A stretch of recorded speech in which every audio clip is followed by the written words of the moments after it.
ఆశలు సజీవంగా ఉంటాయి, ఆ ఆశలు నెరవేరుతాయి. ఆ ఎర్రజెండా ఆధ్వర్యంలో అన్ని సాధించబడతాయని చెప్పి అందరికీ తెలియజేస్తా ఉన్నాను.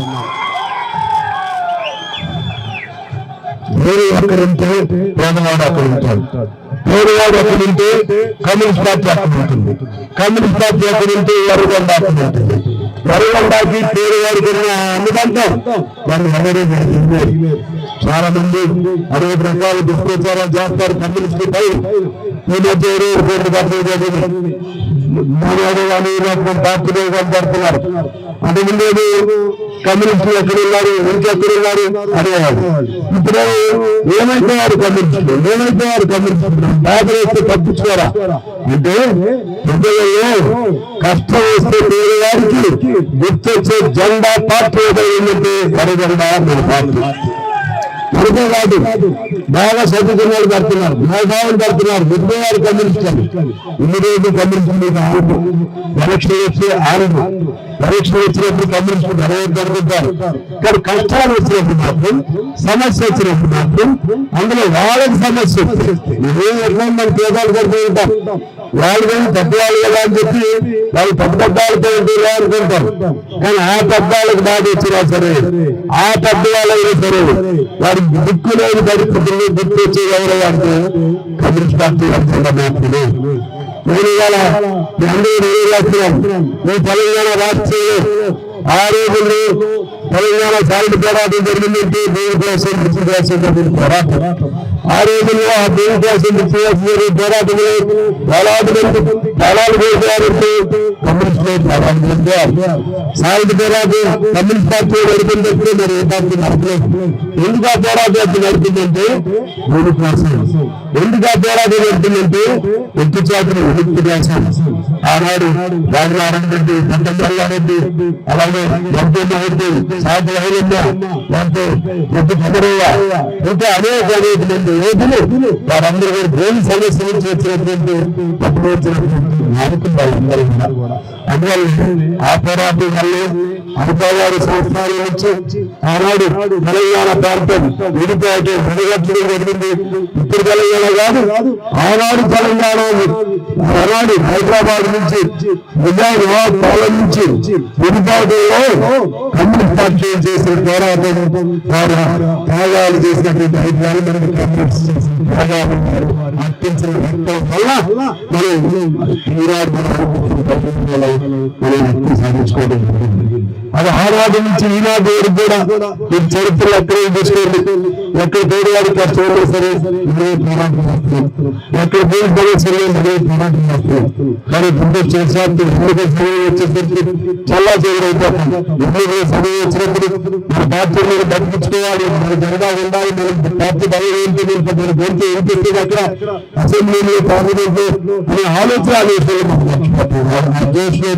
మర్చిపోతా ఉంటాం. అందువల్ల ఇవాళ అసెంబ్లీలో ఒకే ఒక అదే 10 మంది ఉన్నారనుకోండి, స్టాల్ చేసేవాళ్ళు.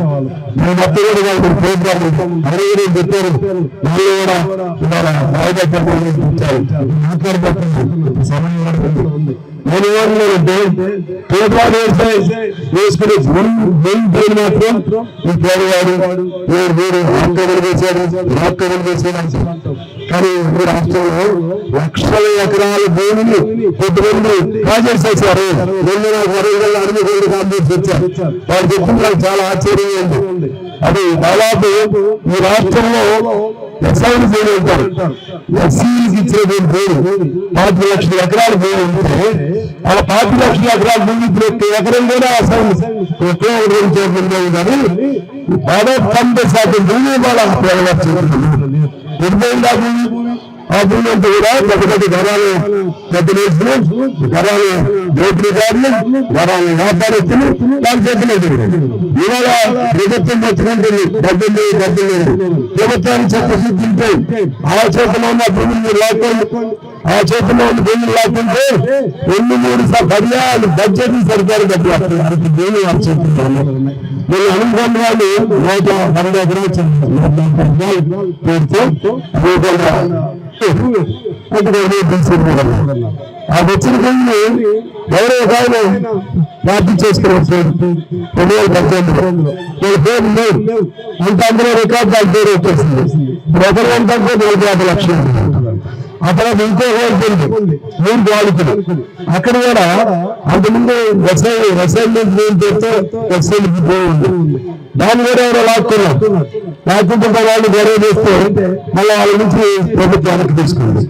మా భూమి నాకు ఏంటంటే అక్కడే 4 కోట్లు ఉంటుంది. అలా మీకు అట్లా ఇష్టం పేదాలు అట్లా వాడికి ఇచ్చిన భూమి లేదు.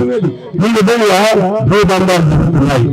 భూ మాఫియాలకి అడ్డు వాపు లేకుండా హైదరాబాద్ కాదు రాష్ట్రంలో ఏ మూల చేసే భూ మాఫియాలు ఉన్నాయి. ఆ భూ మాఫియాలు దేనికి వెళ్ళదు. భూ బంధాలు చేసే వాళ్ళకి వెళ్ళదు. ఇవాళ వేదాలు కోరుతూ వేదాలు అద్దెల వేసుకున్నాం. అదేవిధంగా చేరులా లేకపోతే రంగారెడ్డి జిల్లాలో అదేవిధంగా వరంగల్ హరికంలో ఈ మధ్య వారమాలు మన ప్రతిష్టాపన పత్రులు వేయించుకున్నాం.